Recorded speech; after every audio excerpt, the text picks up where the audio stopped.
Fort d'une lignée familiale dont il est fier, homme d'affaires à Londres et à Mogadiscio, Abshir Eden Ferro, musulman sunnite de 52 ans, fait partie de cette nouvelle génération d'Africains qui entend bien changer le visage du continent. Une mission qu'il se donne avec son parti politique, Alliance pour le futur, créé en 2019. Dans un esprit plutôt pro bono, le candidat Abshir Eden Ferro entend bien donner sa vie pour la Somalie. Rencontre. Abshir Eden Ferro, bonjour. Vous ambitionnez de devenir président de la République de Somalie en février 2021.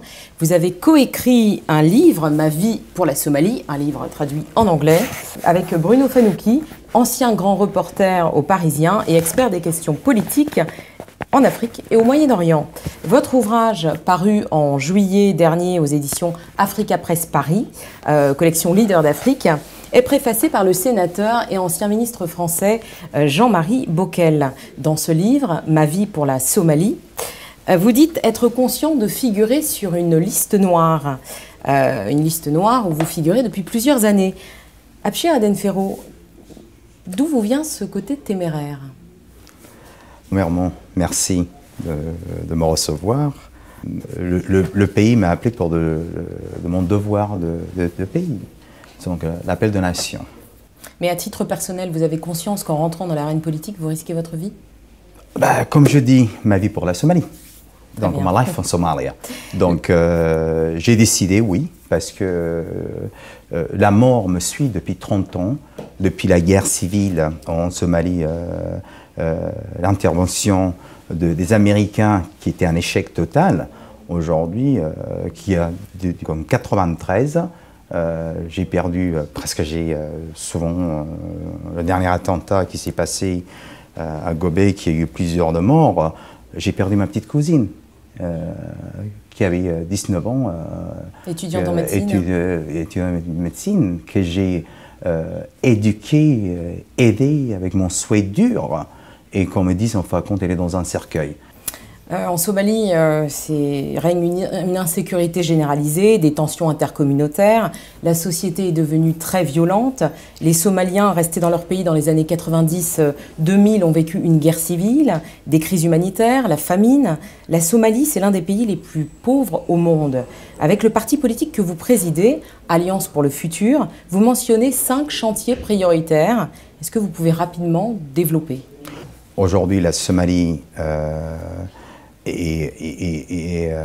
été mise sur un liste noire. La Somalie, et réellement la Somalie, c'est un pays de réserve, c'est un pays qui est très très riche.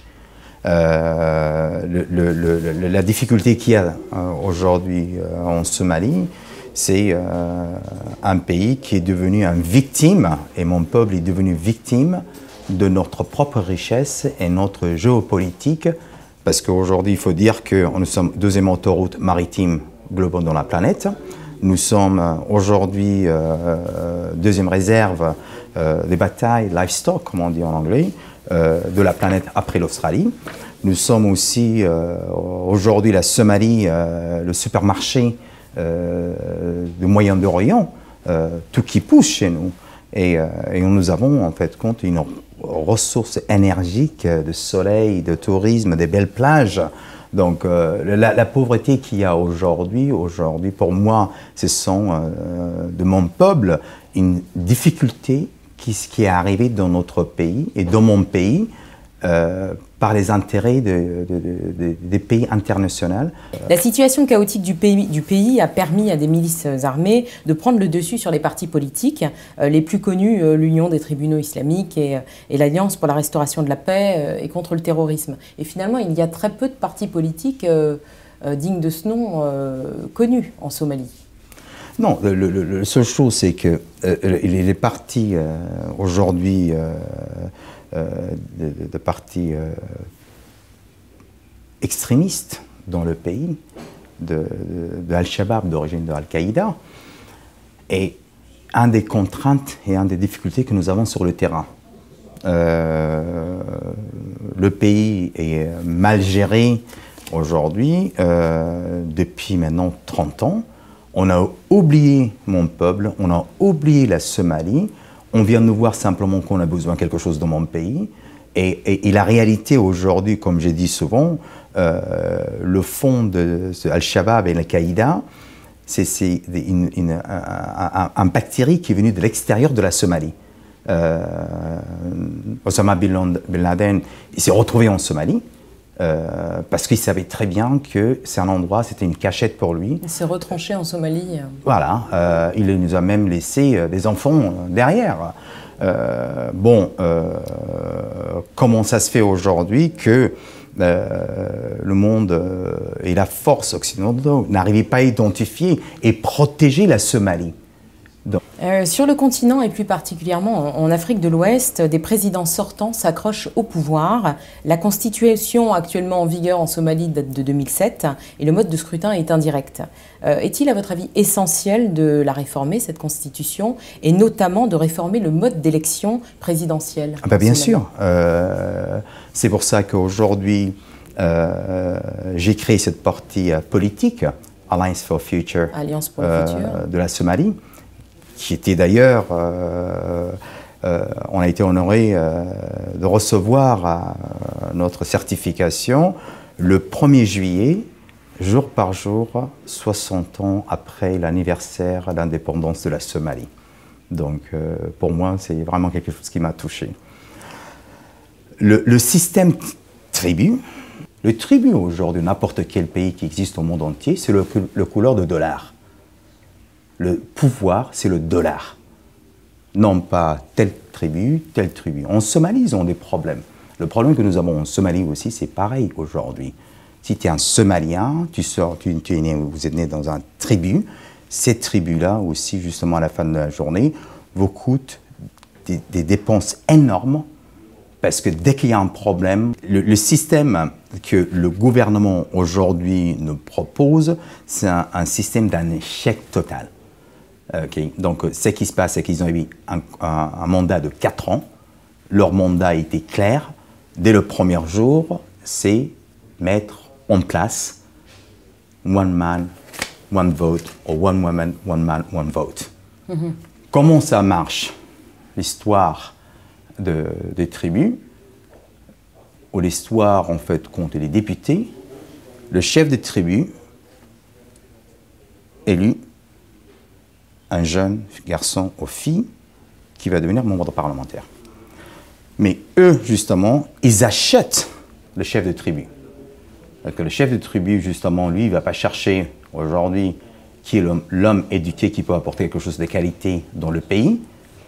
Prenons le cas, s'il a 2 personnes, un qui est bien éduqué, un homme qui a beaucoup de charisme, beaucoup de patriotisme pour le pays, d'intérêt pour le pays, il ne va pas le choisir, il va choisir celui qui va lui vendre les 50 ou les 30 ou 40 000 dollars. Donc, le membre de parlement, il a acheté, le chef des tribus, son siège. Lui, il a emprunté de l'argent. Automatiquement, quand il devient un député, qu'est-ce qu'il fait, lui? Son tour, il dit, hop, j'attends le président qui va être élu. Et c'est ce qui s'est passé en 2016. Et le président achète le voix de ce député. C'est extrêmement grave. C'est un achat de conscience. Vous êtes en train de parler d'achat de conscience, oui. C'est ça que je vous dis. Donc, et vous avez des preuves? Oui. C'est connu, c'est ouvert. Il ne se cache pas, cette histoire-là. Mm-hmm. Okay. C'est là où, en fait, compte que je dis aujourd'hui pour mon peuple, enough, c'est enough. La communauté internationale sait très bien exactement comment ça marche parce qu'ils sont témoins sur le terrain avec nous. Et pour en revenir, vous parlez du Premier ministre, à l'unanimité, il y a 215 membres du Parlement somalien qui ont approuvé la nomination du nouveau Premier ministre, Mohamed Hussein Roble. Voilà, il est rempli de bonnes intentions. Hein, bien sûr. Il promet la mise en place d'un gouvernement qui s'attaquera aux problèmes auxquels le pays est confronté. J'aimerais revenir sur ma question des 5 chantiers prioritaires dont vous parlez dans votre mandat. Si on devait les nommer, ce seraient lesquels? Bon, le premier, c'est la sécurité. La sécurité? C'est essentiel. L'économie. L'économie. Lutte contre la corruption. Lutte contre la corruption. Le développement. Le développement. Et la paix. Et la paix. Merci. Et la sécurité, vous le disiez aussi, c'est votre spécialité et pour cause, c'est votre cœur de métier avec Fort Roche Group, une société que vous dirigez depuis 30 ans et qui emploie 1600 salariés à peu près, je crois, en Angleterre. Alors, si vous êtes élu président en 2021, quel sera votre plan pour éradiquer la menace terroriste Al-Shabaab et lever l'embargo de l'ONU sur les armes? Personnellement, juste au sens très simple. Je cherche aujourd'hui la paix, l'unité de mon peuple. Al-Shabaab, aujourd'hui, je parle d'Al-Shabaab, des gens qui sont extrémistes, qui sont djihadistes, qui sont somaliens, parce que ceux qui sont non somaliens, c'est pas mon problème. Mais les Somaliens, avant de commencer la paix, le dialogue, c'est poser les armes. La paix, c'est important. Aujourd'hui, ils ont le choix, parce que nous, on est musulmans sunnites dans notre pays. Ils ne vont pas nous apporter une religion qui n'existe pas. Okay. Leur mouvement, c'est économique, financier et pouvoir. C'est ça, justement. Mais nous, le peuple de la Somalie aujourd'hui, on en a assez. Aujourd'hui, c'est nous qui souffrons, les Somaliens. Quand il y a des bombes qui explosent, c'est nos enfants qu'on les a nettoyé leur vision pour qu'ils deviennent extrémistes. Je suis désolé, c'est des victimes eux-mêmes. Les bombes qui explosent dans les restaurants, dans la ville, c'est les Somaliens qui meurent. Ce n'est pas quelqu'un de l'extérieur.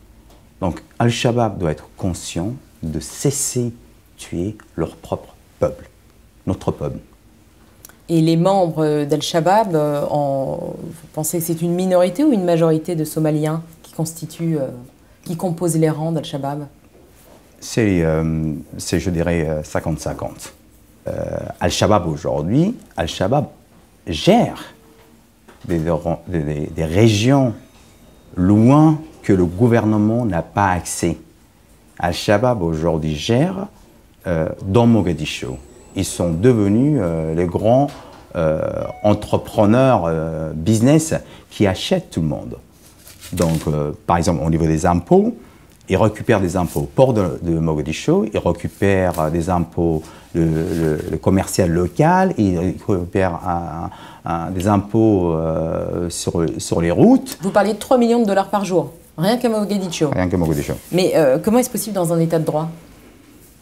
C'est-à-dire c'est-à-dire que comment Al-Shabaab pourrait récupérer chaque jour 3 millions de dollars rien qu'à Mogadiscio sans que le gouvernement, sans que le ministère de la Défense, sans que les forces de l'ordre fassent le travail? Ils sont plus forts que le gouvernement. C'est pour ça que je dis qu'il faut absolument que je change. C'est pour ça que je dis, en fin de compte, il faut donner à Al-Shabaab un joueur qui sait jouer leur jeu. Vous êtes pour ou contre le retrait de la MISOM? La MISOM aujourd'hui, la mission de l'Union africaine, je suis pour, mais il y a un grand parti à améliorer. À MISOM, ils ont un mandat, et le mandat qu'ils ont à MISOM, justement, il faut revoir aujourd'hui. Parce que, personnellement, je ne trouve pas logique qu'on dépense beaucoup d'argent avec la MISOM, mais les officiers somaliens qui sont dans la brousse et qui sont en train de travailler dur, ils n'ont même pas un salaire de tous les mois. Donc, et c'est ça, en fait, quand les officiers, quand j'écoute, quand je suis avec eux, ils me disent « mais c'est pas juste okay. ». La communauté internationale donne un fonds d'argent et bien payé à MISOM, et nous, en fait, quand on prend le risque de tous les jours, on n'a pas assez d'armes, on n'a pas assez de protectifs, on n'a pas assez de logistique, on n'a pas assez une équipe médicale, on n'a pas assez de quoi manger tous les jours, on n'a pas de salaire, on a de famille, on met à risque tous les jours de notre vie pour notre pays, mais à la fin de la journée, on n'est pas payé. Donc vous l'expliquez ça assez bien d'ailleurs dans votre livre, coécrit avec Bruno Fanouki, où vous dites que en fait, on a l'impression, que font ces gens sur notre territoire? Vous dites, on a l'impression qu'ils sont là avec leur pick-up, ils arrivent en business class, ils ne vivent pas le quotidien des Somaliens. C'est normal, oui. Donc si vous regardez, nous les Somaliens, on entend de l'aide internationale, mais on ne le voit jamais. Mais sur la fiche de technique de tous les ans, on est cité qu'on dépense beaucoup d'argent de chez nous. Mais où va cet argent? Qui contrôle? Le Il y a un gouvernement manque de somalien. transparence dans les aides. Il n'y a pas de transparence. C'est pour ça que je parle de mon livre. Donc c'est une des priorités aussi. Voilà, c'est une des priorités, la lutte contre la corruption. Ben justement, corruption, pot de vin, bakshish, passe-droit. Voilà les autres mots de la Somalie. Donc vous allez faire comment clairement pour lutter contre ces pratiques? Ben, c'est simple. OK. On est des gens de la sécurité. On sait très bien de mettre des mesures en place. On sait bien auditer les gens. OK. Je suis parti les premières quelques jours de mon poste.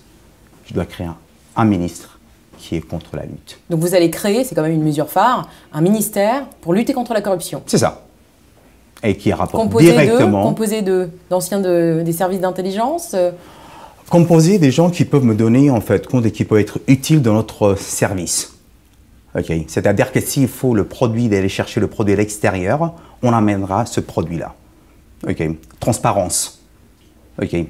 Aujourd'hui, la seule chose qui manque chez nous en Somalie, c'est d'être transparent. Sur le débat vieux de presque 30 ans du Somaliland et d'une grande Somalie unie, un peu à l'image de son drapeau national bleu et de son étoile à 5 branches, qui rappelle les 5 régions de la Somalie, quel est votre avis? Ce rêve d'une grande Somalie unie, est-il mort ou... Vous voyez quand même le logo de mon pays, la paix, les 5 étoiles de la Somalie. Pour moi, la Somalie est importante aujourd'hui qu'on trouve le confort de nous-mêmes de dialoguer, se retrouver autour d'une table, parce que la paix commence après le dialogue. Okay. Et aussi dialoguer des voisins. Kenya, Éthiopie. Voilà. Parce que justement, à la fin de la journée, Kenya ou Éthiopie, on doit être franc avec eux. Et les relations sont tendues pour l'instant avec ces pays de la sous-région. Bien qu'on ait un Premier ministre éthiopien assez moderne. Vous savez, le chose le plus important, c'est qu'aujourd'hui, le passé, pour moi, c'est le passé. C'est l'avenir qui m'intéresse.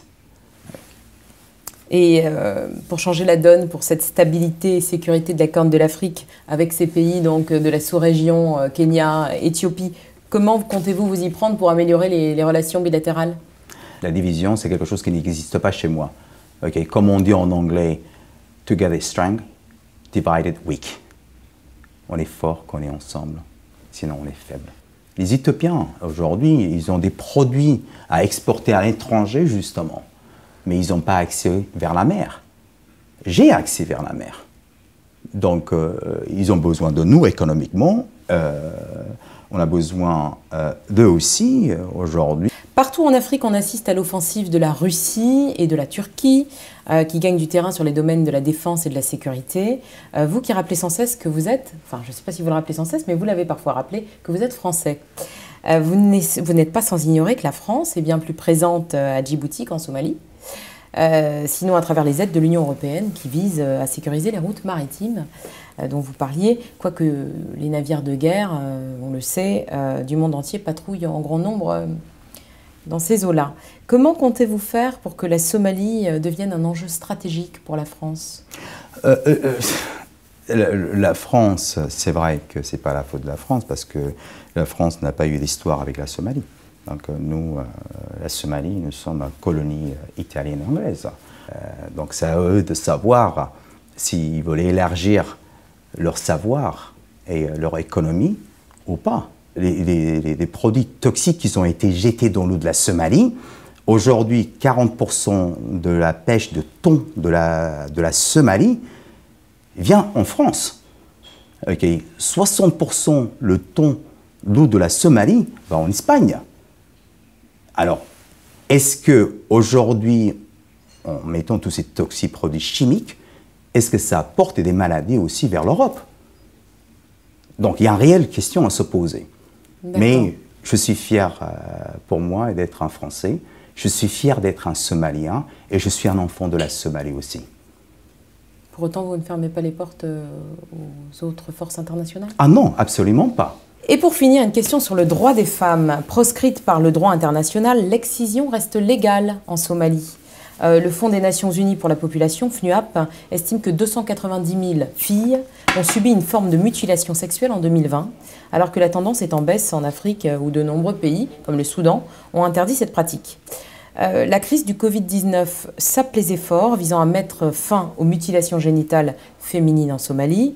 L'ONG Plan International alerte sur la situation. Des femmes font du porte-à-porte pour proposer l'excision pendant le confinement. Vous, président, comment mettrez-vous un terme à cette pratique barbare en Somalie et comment punirez-vous ces exciseuses?